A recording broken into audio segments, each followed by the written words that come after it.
Hello வணக்கம். இது உங்கள் சிவி ஜோன். ஸோ லைவில் பார்த்தீங்கன்னா விக்ரம் வந்துட்டு அதிர்ச்சிகரமாக ஒரு முடிவு எடுக்கிறாப்புல. என்ன அதிர்ச்சி?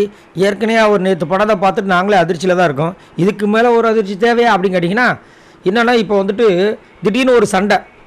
என்ன சண்டைன்னா, இந்த ரம்யா வந்துட்டு ஹெல்ப்பிங் வேலையில் இருக்காங்க போல இருக்குது. அதில் வந்து ஏதோ ஒரு பிரச்சனை ஆகிடுக்குன்னு சொல்லி சுபிக்ஷா வந்து சொல்லிட்டு போயிட்டாங்க போல இருக்குது. என்னையை வந்து எதிர்க்கிறதுக்கு 16 பேர் வந்தாலும் பரவாயில்ல, நான் எதிர்க்க தயார் அப்படின்ற மாதிரி வந்து ரம்யா ஒரு சீனை போடுறாங்க. ஏன்னா எல்லாருமே அவங்க சுயரூபத்தை காட்டும்போது நானும் காட்டணும்ல அப்படின்ற மாதிரி அவங்க ஒரு விஷயத்தை பண்ணுறாங்க. அப்போது விக்ரம் வந்து இனி வந்து நான் பொறுமையாக இருக்க மாட்டேன், இனி நான் வந்து என்கிட்ட யார் யாரெல்லாம் வம்புக்கு வராங்களோ அவங்கள சும்மா கிளிக்க போகிறேன்ற மாதிரி வந்து பேசிகிட்டு இருக்காரு. அப்போ அரோரா சொல்கிறாங்க, என்ன சொல்கிறீங்க, அப்போது ஃபுல் ரிவெஞ்ச் மூடு தானே, உங்களோட நவரசத்தை நாங்கள் பார்க்கலாமா அப்படின்னா, இல்லை எனக்கும் வந்து பல கோடி முகங்கள் இருக்குது, அதில் இதுவும் ஒன்று, நான் எந்த முகத்தை காட்டணும் காட்டக்கூடாதுன்றது இனிமேல் நடக்க போகிற விஷயத்தை வச்சு தான் தெரிய போகுது.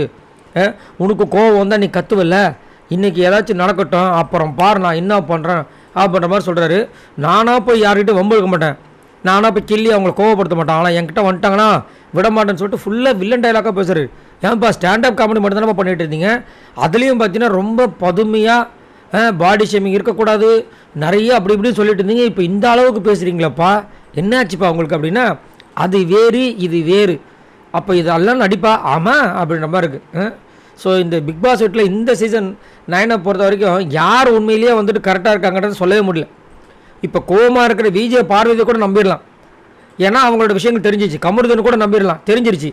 ஆனால் இப்போ வைல்ட் கார்டில் வந்தவங்களாக இருந்தாலும் சரி, ஆல்ரெடி இருந்தவங்களாக இருந்தாலும் சரி, இவங்க நல்லவங்கன்னு யாராவது ஒருத்தரையாவது சொல்ல முடியுதா? சொல்லவே முடியாது. இவங்க இப்படி தான் இருக்காங்கன்னு சொல்ல முடியுதா? சொல்லவே முடியாது. இன்னும் தப்பானது. சரி, நீங்கள் உங்களோட கருத்து சொல்லுங்கள்.